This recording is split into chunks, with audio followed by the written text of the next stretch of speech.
warahmatullahi wabarakatuh. Waalaikumsalam warahmatullahi wabarakatuh. Bagaimana kabarnya anak-anak hari ini? Alhamdulillah baik. Masih semangat? Semangat. Baiklah, marilah sebelum kita awali pelajaran hari ini, kita berdoa terlebih dahulu. Berdoa mulai. Berdoa selesai. Baiklah, kita buka LKS-nya untuk melanjutkan pelajaran yang kemarin. Buka halaman 52. Sudah? Sudah. Nah, proses penciptaan dan kekhalifahan manusia. Dalam Quran Surat Al-Baqarah ayat 30. Coba ayo Mbak Elok dibacakan. Saya Bu. Ya. Bismillahirrahmanirrahim. Wa idh qala rabbuka lil malaikati inni ja'ilun fil ardi khalifah qalu ataj'alu fiha man yufsidu fiha wa yasfiku ad-dima wa nahnu nusabbihu bihamdika wa nuqaddisu lak qala inni a'lamu ma la ta'lamun shadaqallahul azim. Ayo Mbak Anika, artinya dibaca. Ya Bu, artinya ingatlah ketika Tuhanmu berfirman kepada malaikat, sesungguhnya aku hendak menjadikan seorang khalifah di muka bumi. Mereka berkata, mengapa engkau hendak menjadikan seorang khalifah di muka bumi itu? Orang yang akan membuat kerusakan padanya dan menumpahkan darah. Padahal kami senantiasa bertasbih dengan memuji engkau dan mensucikan engkau. Tuhan berfirman, sesungguhnya aku mengetahui apa yang tidak kamu ketahui. Quran Surat Al-Baqarah ayat 30. Sudah Bu. Nah, kandungan Surat Al-Baqarah ayat 30 ini menjelaskan bahwa Allah memberikan kedudukan bagi manusia di muka bumi ini sebagai khalifahnya. Kemudian malaikat menyaksikan bahwa tugas kekhalifahan tersebut dilaksanakan oleh manusia. Karena menurut malaikat, dirinya lah yang lebih baik berhak memikul tugas tersebut.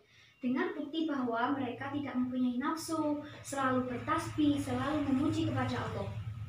Sedangkan manusia adalah makhluk yang cenderung berbuat kerusakan dan senang akan pertumpahan darah. Malaikat khawatir jika nantinya manusia tidak mentaati Allah, abai, lalai, justru akan menimbulkan kerusakan di muka bumi. Di sisi lain, malaikat adalah makhluk yang senantiasa patuh kepada Allah, yang selalu bertasbih kepadanya, yang selalu memuji kepadanya. Akan tetapi Allah tidak memilih malaikat untuk menjadikannya sebagai malaikat, untuk menjadikan sebagai khalifah, melainkan manusia. Ini merupakan bukti bahwa manusia adalah makhluk pilihan dan diciptakan sebagai makhluk yang paling sempurna. Pada akhir ayat, Allah menegaskan bahwa Dia adalah Zat yang Maha Mengetahui. Kemudian pada Quran surat yang kedua, Quran surat Al-Mu'minun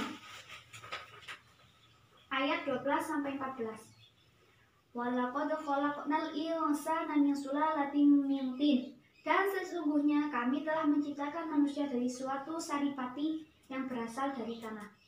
Tsumma ja'alnahu nutfatan min qararin makin.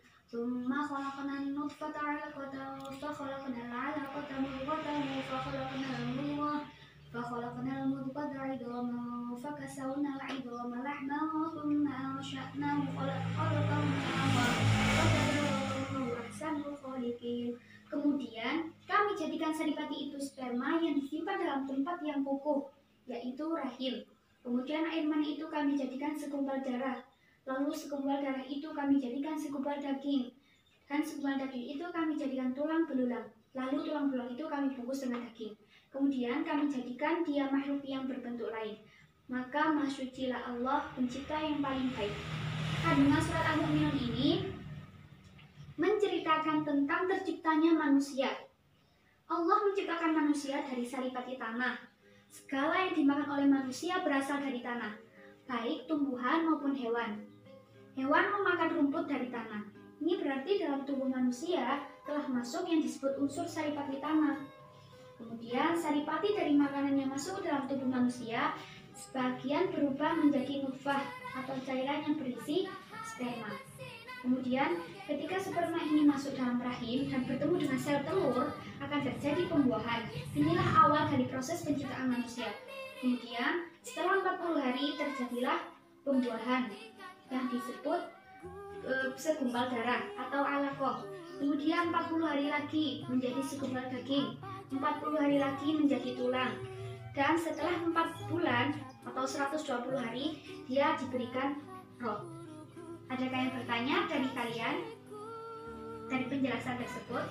Saya dulu. Apa? Mengapa manusia diutus oleh Allah untuk menjadi khalifah di bumi ini? Nah, baik, saya akan menjawab pertanyaannya. Dalam Quran Surat Al-Zariyat ayat 56 dijelaskan, "Wa ma khalaqtul jinna wal insa illa liya'budun." Dan aku tidak menciptakan jin dan manusia melainkan supaya mereka menyembahku. Jadi, Allah menciptakan jin dan manusia hanya untuk menyembahnya, untuk beribadah kepadanya, untuk menjalankan perintahnya dan menjauhi larangannya. Jadi, dalam penjelasan tersebut, dalam Quran surat yang pertama menjelaskan bahwa Allah akan menciptakan manusia dan diutusnya menjadi khalifah di muka bumi. Terus pada Quran surat yang kedua, pada Quran surat Al-Mu'minun ayat 12-14 tadi menjelaskan bagaimana proses terjadinya manusia. Terus pada Quran surat yang terakhir adalah tugas manusia di muka bumi ini. Paham dari sini? Paham. Baiklah, kalau sudah paham, saya kira cukup untuk pelajaran hari ini. Semoga apa yang kita pelajari pada hari ini mendapatkan ilmu yang manfaat barokah. Amin. Akhiran, wassalamualaikum warahmatullahi wabarakatuh. Waalaikumsalam.